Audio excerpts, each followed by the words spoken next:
Baik, bismillahirrahmanirrahim. Alhamdulillahillazi arsala rasulahu bil huda wa dinil haq liyuzhirahu 'ala dinihi wa kafa billahi syahida. Asyhadu an la ilaha illallah wa asyhadu anna Muhammadar rasulullah nabiyya ba'da. Ma ba'du, rabbi shrah li sadri wa yassir li amri wa hlul 'uqdatam min lisani yafqahu qawli. Allahumma shalli ala Muhammad wa ala Muhammad kama shallaita ala Ibrahim fil alamin innaka Hamidum Majid. Ya, kesorean banget ya. Ya ini maaf ya. Ini persiapannya tadi agak-agak ngehang, laptopnya jadi agak lama. Baik, bismillah, mudah-mudahan bisa share screen ya. Ini mengenai pegadaian yang pernah kita sampaikan juga bahwa pegadaian itu menggunakan akad qard ya, akad pinjam meminjam. Yang sejatinya adalah akad qard itu dia tabaru ya. Mungkin teman-teman udah pernah belajar ya di fikih muamalah atau di mikroekonomi ya. Di fikih muamalah atau di mikroekonomi, kalau di mikroekonomi itu biasanya ada yang natural uncertainty contract, natural certainty contract itu ya. Nah, itu mungkin teman-teman sudah pernah belajar ya. Nah, kalau fikih muamalah itu ya macam-macam akad itu ya. Jadi akad ada yang tabaru, ada yang tijari itu ya. Nah, akad qard ini dia masuk akad yang tabaru ya, akad sosial. Nah, akad sosial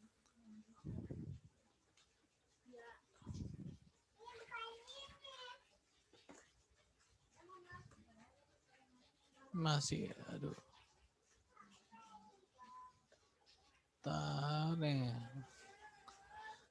Nah, ini ada saya geser dulu nih. Ketika kita bicara masalah gadai, sebenarnya ada akad ijarah juga ya. Nah, kata gadai itu sendiri ya, sebenarnya lahan ya.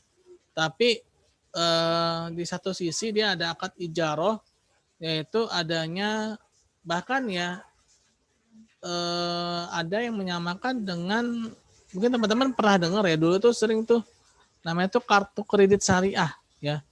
Jadi pakai kata itu ijarah. Jadi yang diijarahkannya itu adalah jasa, bukan jasa sewa uangnya, tapi jasa dalam pemeliharaan kartunya. Saya juga nggak paham juga, tapi kayaknya itu sudah lama terini sih ya, tereliminasi ya dari akad-akad syariah ya.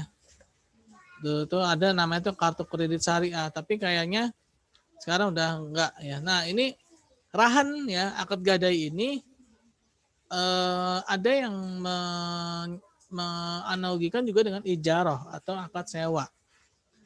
Nah, akad sewanya ini adalah sewa dari barang yang diijarahkan ya. Jadi si yang menggadaikan itu dia seperti menyewa tempat ya, menyewa tempat untuk barangnya itu ya. Jadi dia kena biaya itu kena biaya sewa ya, sewa tempat. Nah, ini ijarah adalah dari bahasa artinya upah, sewa atau imbalan ya, menurut Hasan. Nah, menurut Syafi Antonio ya, ijarah adalah akad pemindahan hak guna atas barang atau jasa melalui pembayaran upah ya. Ini pengertian ijarah ya. Pengertian ijarah.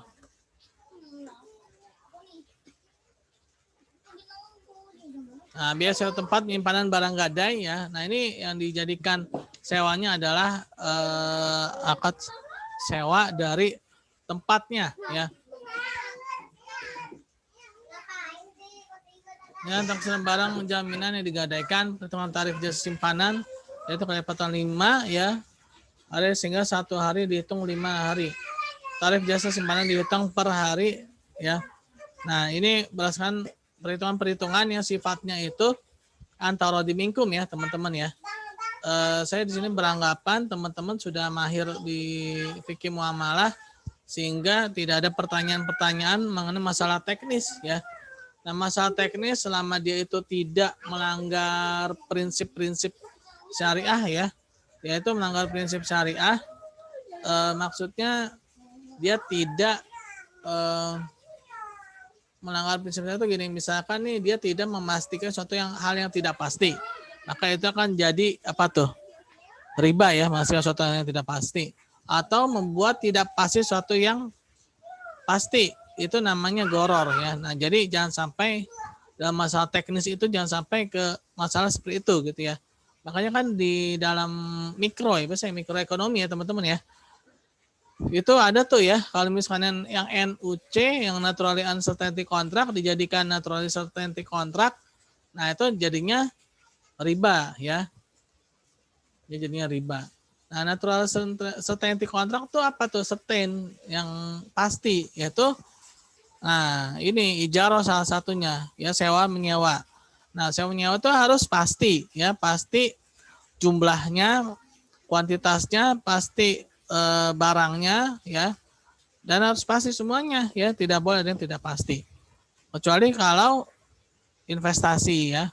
Nah, investasi itu baru hal-hal yang tidak pasti ya teman-teman ya. Ini sampai rumus ijarah ntar.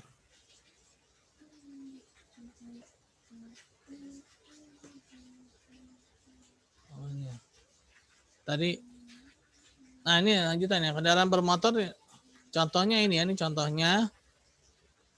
Oh, kalau lengkapnya jauh ya ntar. Nah ini.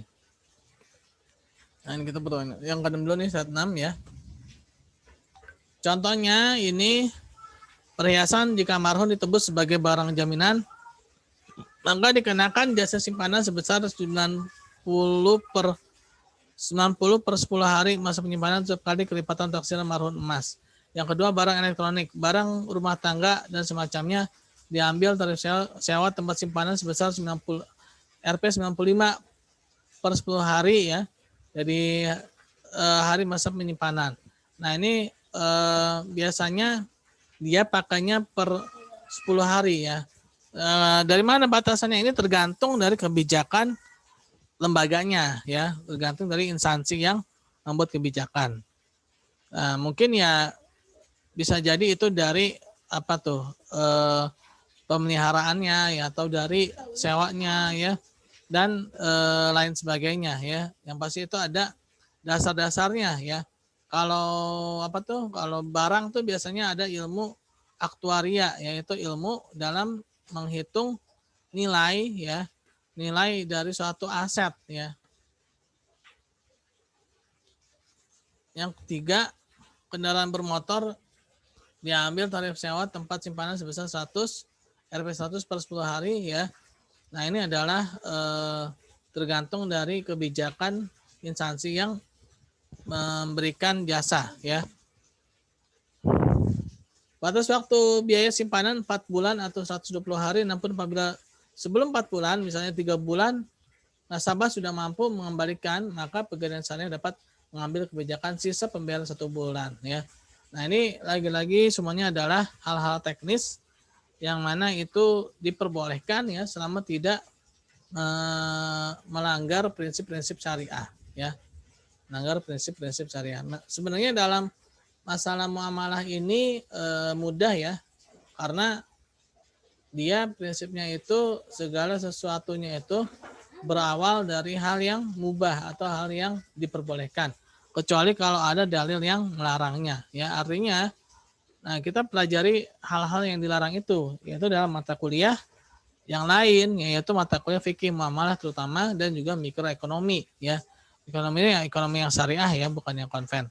Nah, ini saya beranggapan teman-teman sini sudah kuat lah terutama di mikroekonomi, karena itu adalah dasar dari mindset atau pemikiran kita dalam praktek ekonomi syariah ya. Nah, di mikroekonomi syariah.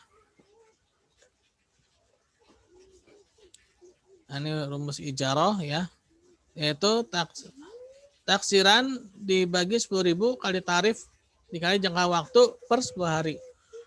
Nah, lagi-lagi ini adalah ijtihad ya, atau istilahnya itu sesuatu hal yang memang tergantung kebijakan. Contoh misalkan dulu itu mungkin ya ada suatu bank syariah yang menetapkan bagi hasilnya itu dengan per mil ya. Ada lah itu. di sini saya tidak ingin membahas banknya, tapi melainkan itu adalah ijtihad ya, atau apa ya istilahnya itu, ijtihad itu keputusan ya yang diambil oleh alim ulama setempat ya dalam menetapkan suatu kemaslahatan ya, dalam suatu kemaslahatan. Nah, ini tidak bisa kalau dimana tidak boleh dipermasalahkan ya selama dia tidak melanggar prinsip-prinsip syariah yang tadi itu ya. Misalkan dia melanggar suatu hal yang tidak pasti dipastikan. Nah, itu sama dia tidak melanggar ke situ, itu diperbolehkan ya. Hal tersebut diperbolehkan. Itu adalah hal-hal teknis ya. Memang di dalam ekonomi kapitalis atau konvensional yang kita sebut konvensional, sebenarnya dia ada sedikit syariahnya ya. Mungkin dari sisi perhitungannya itu nggak bisa dipersalahkan ya. Perhitungannya selama dia tidak melanggar prinsip-prinsip syariah itu diperbolehkan ya. Karena sejarahnya juga kan seperti itu ya. Sejarahnya kan kita lihat ya, bagaimana dulu itu Rasulullah SAW ya menerima dinar dan dirham sebagai mata uang, yang mana sebenarnya mata uang dinar dan dirham itu kan bukan dari Islam, yang melainkan itu dari Persia dan dari Romawi ya. Dinar itu dari Romawi dan dirham itu dari Persia.